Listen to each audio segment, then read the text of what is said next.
That's what I would name everything. I would name the description. Equipping the Saints. That was the group name.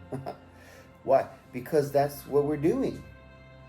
And I remember going to, when I first started discipleship, why aren't there people, apostles, prophets, teachers, evangelists, preachers, that are equipping the saints to do that? Why aren't those graces being poured out? And I thought, there's got to be a way for that. And so I attended, I'd always attend like 5 churches. I had my church I served in and I was part of, and I loved, and I did my part that I was called to do. But then then of course I had my life too, responsibilities and things, work and family and work, I guess you should put it. But then I said, I need the evangelical part, so I go to this group. I need the teaching part, so okay, I'm at this place. I need the apostolic part, so I'm going to this place. I need the prophetic part, so I go to this place. And there's times when I'd, be up all night, all the time, and up early in the morning, and and maybe a little bit late, to practice, choir practice, and they would say, you have to have your priorities, and I did, and that was very important, and I appreciate those teachings, because that was, again, it was alignment with that teaching. So, but thank God, because of His sovereignty and His, in what His purposes inside of my own personal walk, and what I have to bring to the table, right? He's perfecting something to bring something to be able to do those things. Well, so then now I can actually speak into those concerns that I already had received or recognized were in my heart to address, and I could actually do something about it. From experience that's been tried by my walk with Christ, and now I have and by my knowing of Him, and what faith actually is, and bring faith as a gift to the table, and produce in others a reality of what patience actually is. I pray for patience, and I'm going to have it. These things that people say are death. Well, I do this, and I saw in a movie, person doing a movie clip commercial today, and he's like, I'm making this movie, and I, film or series, and as I'm filming, I film this original thing here, and here, I go to hear from God, but I don't hear the the audible voice of God. And I thought, well, why are you cutting yourself short? What if the Lord did speak to you in an audible way? Why limit? Just don't, because God has a purpose for you, and He even says in the latter days that He'll pour His Spirit into all flesh. And that means that He's going to do a mighty work through you, and there are going to be people that come along that will have something of God, that will connect that something in you to bring it to that place where I know I need to do this. That will break off the world's thing that should have been buried in baptism. It will be broken off. These are called chains, right? These chains will be broken off, or bondages, or areas where fear has allowed you to carry that crutch of not having to do that thing and limp along in life instead of run the race. He's called you to run it and to win it, and so. That's what we should do. Now, I hope I didn't jump around too much, and that this makes some sense. And so we'll go to Proverbs chapter 4. Hear, my children, the instruction of a father, and give attention to no understanding. For I give you good doctrine, do not forsake my law. When I was my father's son, tender and the only one in the sight of my mother, he also taught me and said to me, let your heart retain my words. Keep my commands and live. Get wisdom, get understanding. Do not forget, nor turn away from the words of my mouth. Do not forsake her, and she will preserve you. Love her, and she will keep you. Wisdom is the principal thing. Get wisdom, and in all you're getting, get understanding. Exalt her, and she will promote you. She will bring you honor when you embrace her. She will place on your head an ornament of grace, a crown of glory. She will deliver to you. I'm going to take a pause there, and I will jump back over to Song of Solomon, which is right after Ecclesiastes. And we'll just look at right before the prophets, Isaiah, Jeremiah, Lamentations, and all that. Okay, let's see.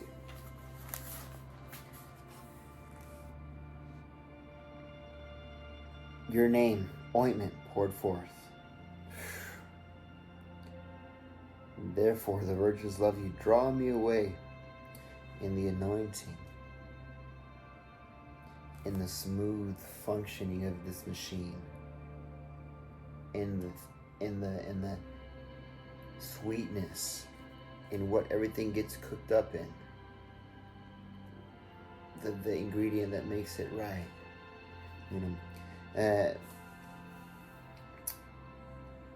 I'll read this. Let's see here.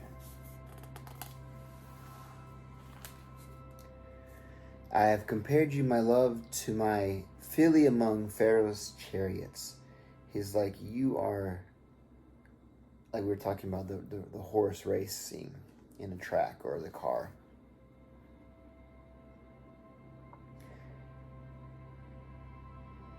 My filly among the Pharaoh's chariots. So the top of the tops, you're mine.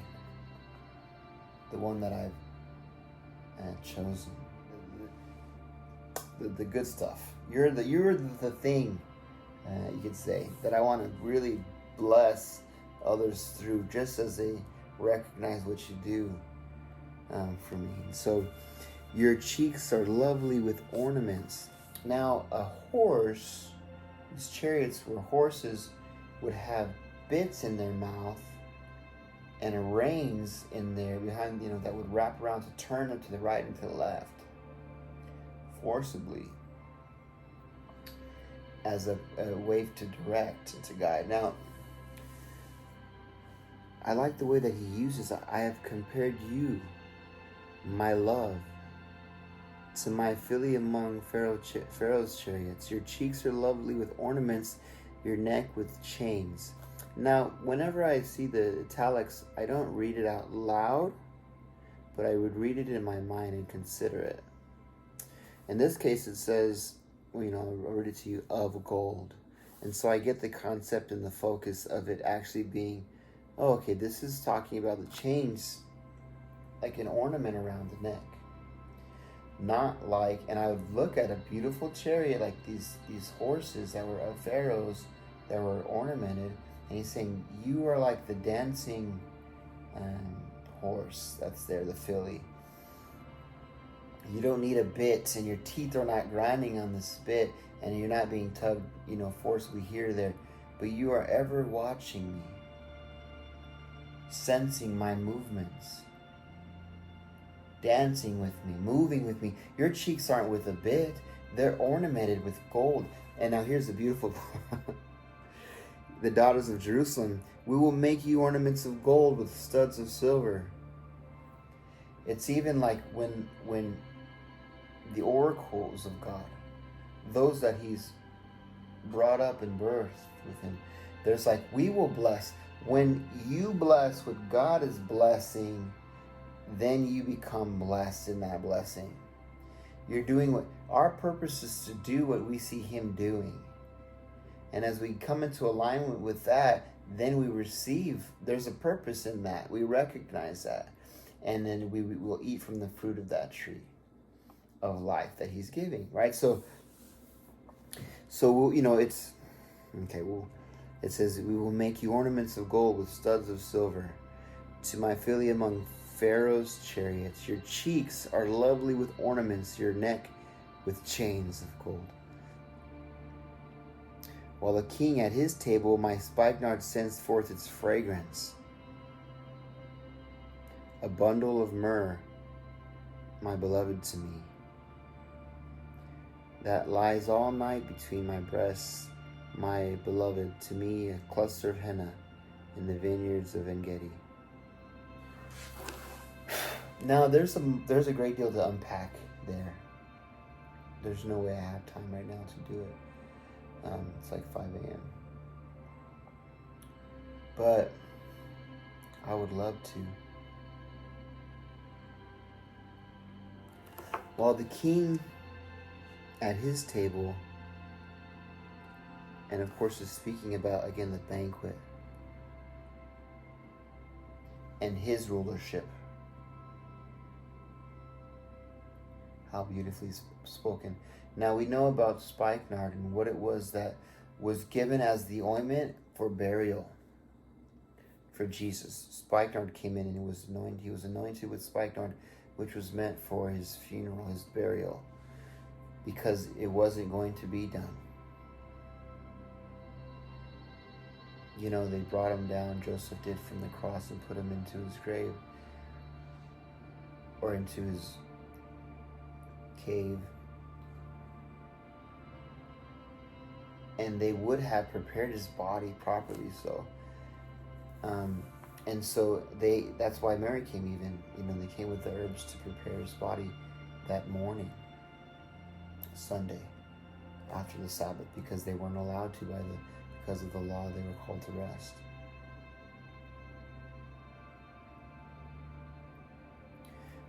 But if you'll grasp that, and that is why it's so important to be in the Word,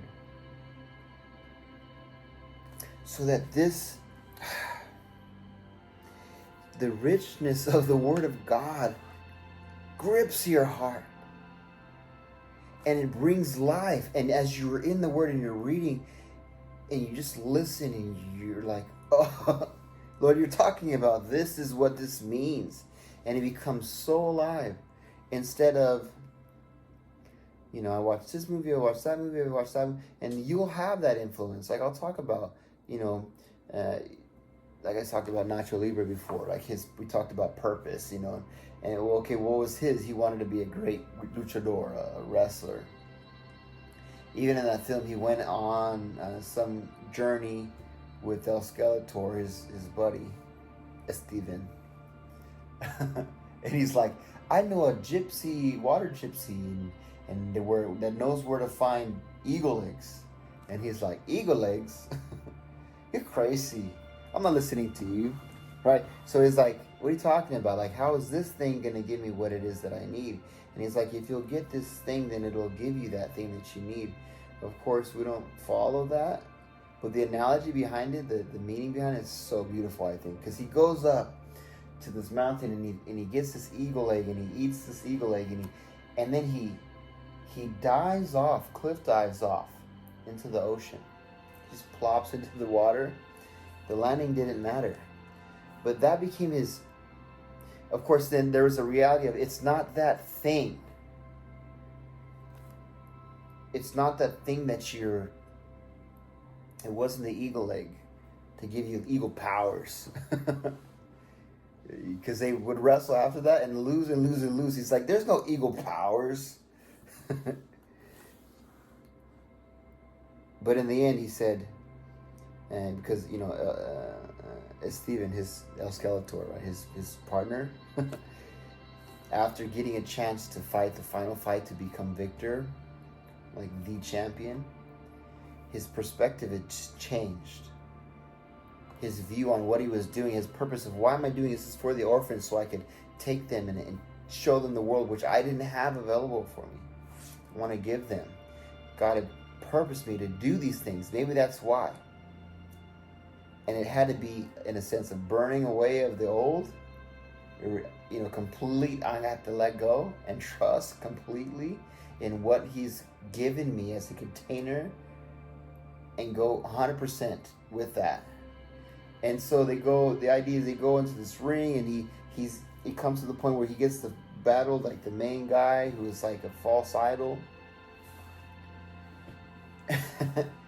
And El Skeletor was not baptized. He's like, I believe in science. He's like, you have not been baptized? He gets baptized during the process, and he talks about this worldly feeling about hating orphans, and then he loves the orphans in the end, right?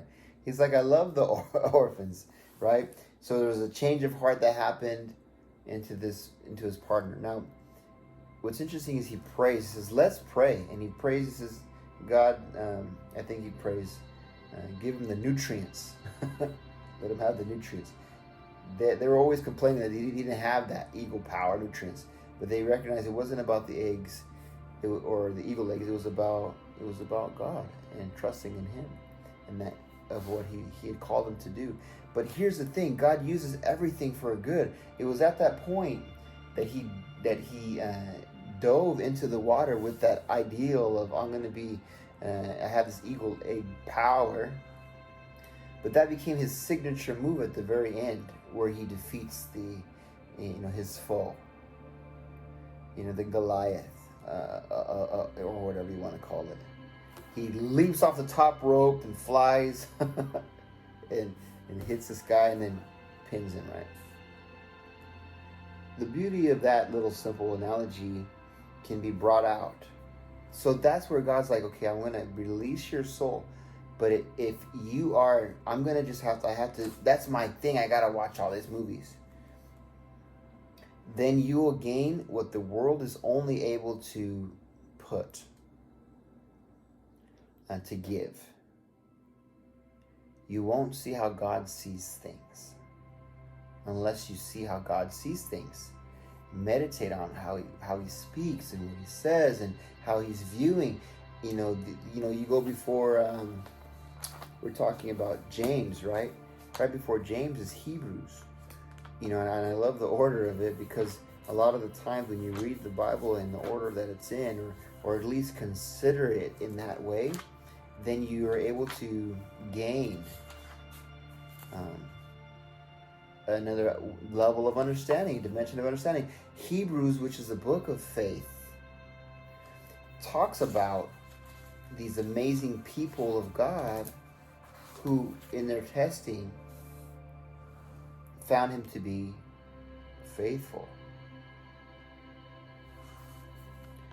And, it talks about the just shall live by faith. And, and by faith we understand, faith at the dawn of history. Faithful Abraham. By faith Abraham obeyed when he was called to go out to the place which he would receive as an inheritance, and he went out, not knowing where he was going. By faith he dwelt in the land of promise, as in a foreign country, dwelling in the tents with Isaac and Jacob, the heirs with him of the same promise. For he waited for the city which has foundations, whose builder and maker is God.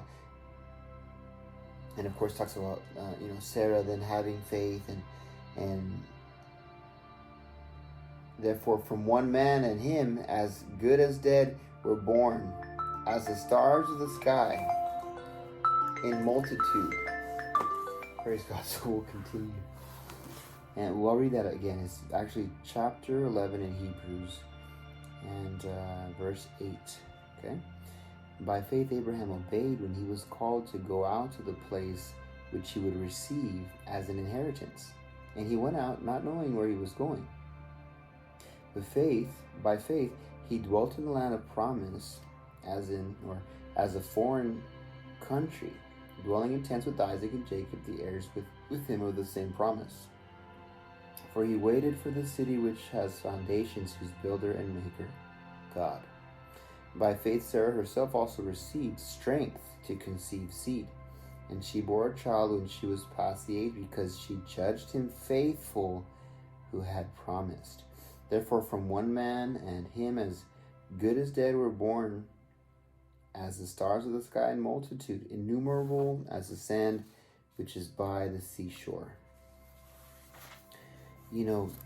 If you read about the faith of the patriarchs,